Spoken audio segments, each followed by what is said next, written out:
एक समय की बात है। भारत के एक छोटे से गांव में राघव नाम का एक साधु रहता था।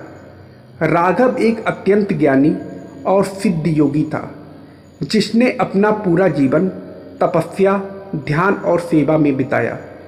उसकी साधना इतनी गहन थी कि लोगों का मानना था कि वह धरती और स्वर्ग के बीच एक सेतु था। वह लोगों की मदद करता था, उनकी समस्याएं सुलझाता और जीवन के गूढ़ रहस्यों पर प्रकाश डालता था। लेकिन राघव के मन में हमेशा एक सवाल था, स्वर्ग कैसा है? क्या सचमुच वहाँ पर देवताओं का वास है? और वह स्थान धरती से इतना अलग है? राघव की यह जिज्ञासा बढ़ती गई। उसने ठान लिया कि वह स्वर्ग की यात्रा करेगा और अपनी आँखों से उस दिव्य लोक का अनुभव करेगा।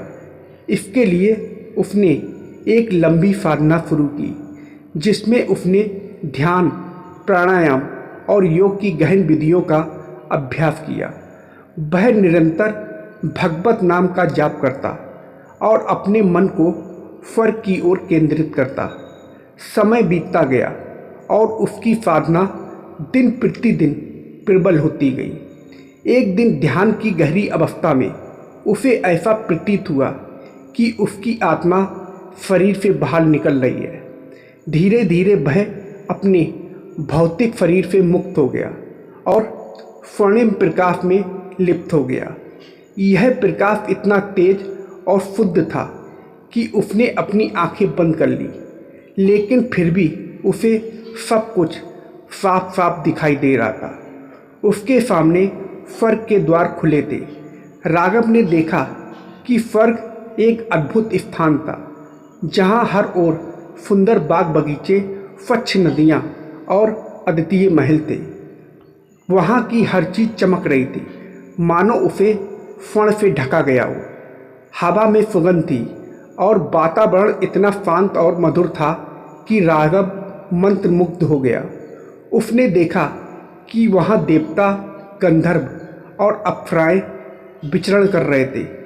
सभी के चेहरे पर एक दिव्य चमक थी और वे एक दूसरे से मुस्कुराकर बातें कर रहे थे। सबसे पहले राघव को इंद्रदेव का दर्शन हुआ। इंद्र ने मुस्कुराते हुए उसका स्वागत किया और कहा, हे महात्मा राघव, तुम्हारी तपस्या ने हमें प्रभावित किया है। तुमने धरती पर अपना कर्तव्य निभाया है और आज तुम्हारी आत्मा इस दिव्य लोक में प्रवेश करने के योग्य हो गई है। तुम्हें यहाँ का हर अनुभव मिलेगा जैसा तुमने सोचा था।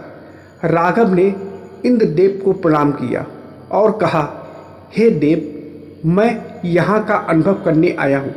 मुझे स्वर्ग के बारे में बहुत कुछ जानना है। क्या आप मुझे स्वर्ग के नियम और यहाँ के रहस्य बता सकते हैं? इंद्रदेव मुस्कुराए और राघव को एक विशाल बाग में ले गए। वहाँ एक विशाल वृक्ष के नीचे बैठते हुए उन्होंने कहा, स्वर्ग एक ऐसा स्थान है जहाँ केवल वे ही आत्माएं आ सकती हैं जिन्होंने अपने जीवन में सत्य, धर्म और करुणा का पालन किया है।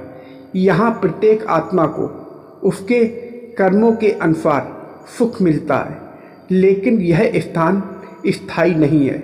जब तक उनके पुण्य कर्म फलते हैं, वे यहाँ रहती हैं।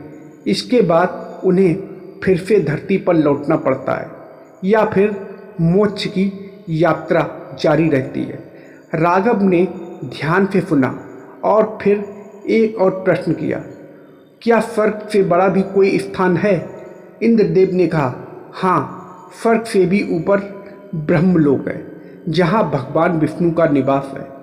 वह स्थान मोक्ष का द्वार है, जहाँ आत्माएं चिरकाल तक रहती हैं, लेकिन वहाँ तक पहुँचने के लिए अत्यंत कठिन साधना और त्याग की आवश्यकता होती है।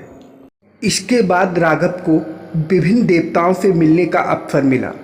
वह शनिदेव, वायुदेव, वरुण देव और यमराज से भी मिला। यमराज से उसने जीवन और मृत्यु के रहस्यों के बारे में चर्चा की। यमराज ने उसे बताया कि किस प्रकार हर जीव का जन्म और मृत्यु पूर्व निर्धारित होती है और आत्मा का कर्मों के अनुसार अगला जन्म तय होता है।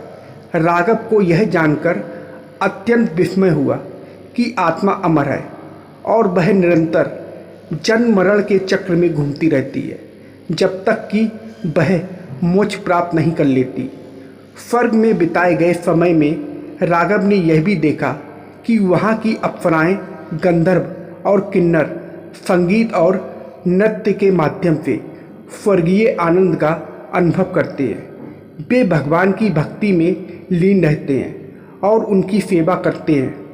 वहाँ का हर एक जीव पूर्ण संतोष और शांति का अनुभव करता है, क्योंकि वहाँ किसी भी प्रकार का दुख, कलेश या विवाद नहीं है। राघव ने स्वर्ग के कई हिस्सों का दौरा किया। उसने कल्प वृक्ष, जो इच्छाओं को पूर्ण करता है, का दर्शन किया और अमृत, जो अमृत प्रदान करता है, का अनुभव भी किया। लेकिन जितना अधिक वह स्वर्ग के सुखों में डूबता गया, उतना ही उसे एहसास हुआ कि यह स्थान भी स्थायी नहीं है। उसने देखा कि यहाँ आने वाली आत्माएं समय समय पर अपने पुण्य क्षीण होते ही धरती पर वापस चली जाती हैं। यह विचार उसे थोड़ा असहज करने लगा।